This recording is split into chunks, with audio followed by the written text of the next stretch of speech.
Ipinaliwanag sa International Criminal Court ang naging papel ng tinatawag na co-perpetrators ni dating Pangulong Rodrigo Duterte sa kanyang madugong war on drugs. Sa ikalawang araw ng confirmation of charges sa crimes against humanity laban sa dating leader, sinabi ni ICC Prosecutor Robin Croft na ito ay simula pa ng naging mayor ng Davao City hanggang sa naging presidente si Duterte.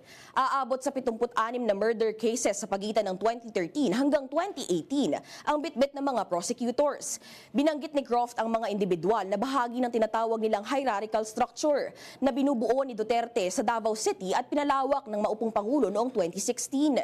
Kabilang sa mga lumutang ang pangalan ay sina Ronald Bato de la Rosa na nooy hepe ng Davao City Police, Vicente Danao na nooy hepe ng Davao City Police, Camilo Cascola na Finance Chief ng Davao City Police, Christopher Lawrence Bongo, Dante Giran ng Davao Director ng NBI at si dating DOJ Secretary Vitaliano Aguirre II.